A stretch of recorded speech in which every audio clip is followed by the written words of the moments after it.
Hi, boys and girls. I hope everybody had a good weekend. We're going to get into some really fun writing work today. We are going to start creating our story mountain for our historical fiction stories. If you remember last week, I mentioned that we're going to be writing this historical fiction story a little differently than we've ever written any of our stories before. We're going to write it as a series of diary entries from the perspective of a character that you create based on the country that you researched for social studies during the immigration period. And I told you last week, I created my character, Gianni DeSanto. I created his family tree. I developed this character both externally outside and internally inside. And now it's time to start building the story mountain. And you'll all remember that we've talked a lot about using a story mountain to make sure that we are planning and writing a story that's interesting, that has momentum, that has all of the story elements necessary to make a compelling story: a beginning, rising actions, turning point, falling actions, and a clear ending. So we're going to start doing this today. And I'm going to basically step you through it. And I want you to really follow exactly what I'm doing. And in order to do that, you're going to need several things. You need, one, a printed story mountain. Your teacher has attached this as a separate assignment to Google Classroom. If you don't have a blank story mountain printed yet, you need to pause this video and get that now, because you do need it for the lesson. You also need some Post-its or any type of sticky notes. They can be large ones, not large, regular sized ones, or they can be small ones. It's up to you, whatever you have. And of course, you need something to write with. Okay, so everybody make sure that you have all of these materials now before we move forward. If you need to get anything, you can pause it and return. Okay, now that everybody has all of the materials that they need, we are going to start looking at our historical fiction story mountain. This is the exact same document that each of you has printed out now. Let's take a look at it. You will notice that I placed 8 events along the story mountain. That means everybody is going to have at least 8 events. It's important that we look at these events as separate, real separate events, which I will explain more later. But let's look. So event number 1 would be the beginning. Events 2, 3, and 4 would be the rising actions, where the problem gets worse and worse and worse as it builds toward event number 5, which is the turning point or the climax, which is where, and everyone will remember this, the problem is solved or somewhat solved, and things change. I want you to think of this word change in capital letters in your mind. This is where something happens, something turns in the story. Scene events 6 and 7 are the falling actions, where things start to get better in event 6 for the character, and then better still in event 7 for the character, and then event 8 would be a clear ending to the story. Okay? Now, before we start writing, we need to do planning. And everybody knows that whenever we begin the writing process, planning is always the first step. So we're going to really use this story mountain as our planning page. And when you see me do it, you're going to see how helpful it's going to be for when the writing process actually begins. Okay? What I also want you to start doing now is start thinking of your story from beginning to end and all the things that have to happen in between. And what makes this the most fun is that this is where you really get to incorporate all of those factual events that you researched and learned about that happened with people from the country you researched in social studies during the immigration period. So I really want you to start thinking about, what would life have been for your character before they had to immigrate? How would they have found out they were immigrating? What would the journey have been like? The trip on the boat? What would the turning point have been like? What was their main problem that might have changed or been resolved at some point along the way? What would the arrival process have been like? What would Ellis Island have been like? What would it have been like to see the Statue of Liberty for the first time? Finally, after this 2-week boat ride that was probably horrid, what would it have been like for them to arrive in New York City for the first time, maybe not speaking English, starting an entirely new life? What would it have been like for them to find new jobs and immerse themselves in an entirely new culture? And then what would it have been like after things got a little easier. Okay, so I want you to think of all of those things and how you're going to incorporate all of those things into a really compelling story, because these stories can be really, really interesting. And when you're able to tell a story through the perspective of somebody else, you're allowing yourself to put yourself into that time period. And that's why writing historical fiction is really fun. So let's get started.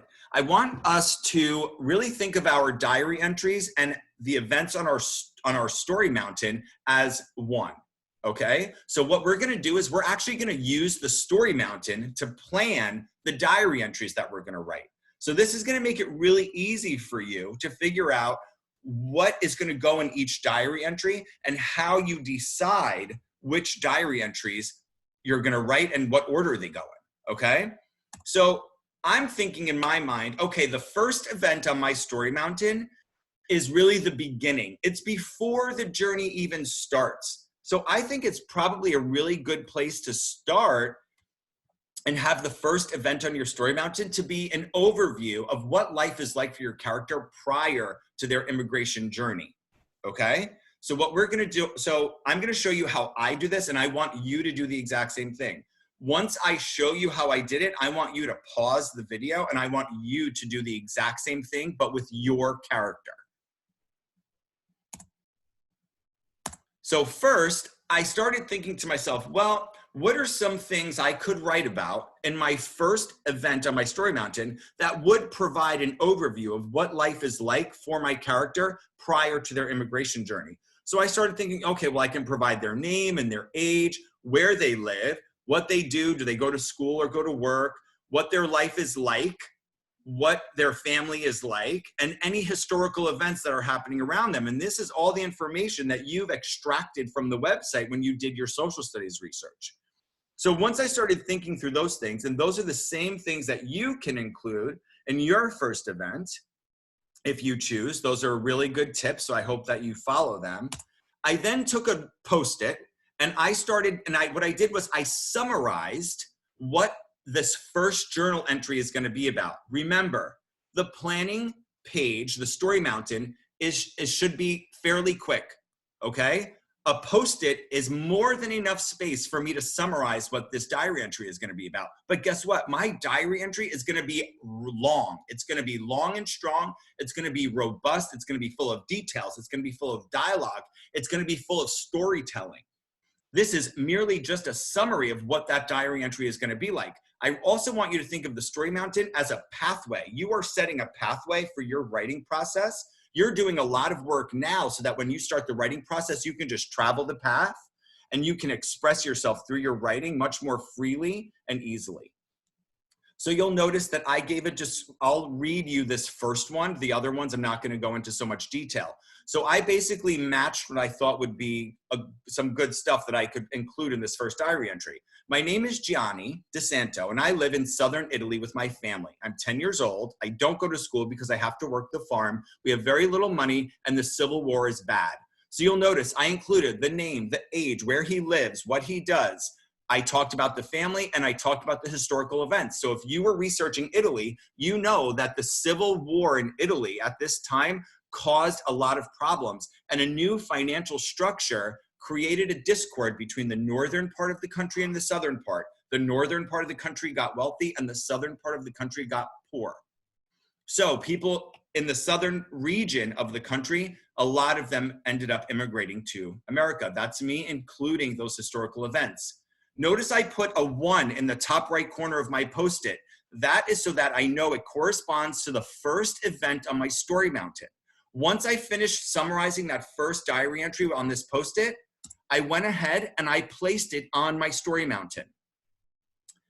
Everybody should be doing this exact same thing. And trust me, this is really going to help you when it comes time to draw out those diary entries. Okay? So that was my first event. I moved on to event number 2. I said, well, what could event number 2 on my story mountain be? I think it could be how or when the character learns that they're going to be immigrating to America. So I started thinking, remember, this is a rising action 1. So this is where the problem really needs to begin, okay? It needs to be revealed to the reader for the first time. So I might want to talk about how they found out they're immigrating. I might want to talk about why they're immigrating. And I might want to talk about what the plan is going to be for when they get there, because that really connects to why they're immigrating, right? Again, I take my Post-it, I summarize what that journal entry is going to be about, that diary entry. I put a 2 in the top right corner so I know it corresponds to the second event on my story mountain. And then I place it on my story mountain. Quick side note here. Don't worry about how the Post-its are positioned on your story mountain. The shape of the story mountain is merely a visual guide for you to follow to know that a story moves up a story mountain where the action arises, the problem gets worse. It meets the climax at the pinnacle of the story mountain. And then as it dips down the back side of the story mountain, things start to get better where the action is falling. And then you end off at the ending. It doesn't matter where you place your Post-its. And you'll see when this is all done that the way I'm placing the Post-its does actually make a lot of sense. So don't get hung up on where the Post-its are placed. Just follow what I'm doing. So then it was time for me to move on to the third event on my story mountain.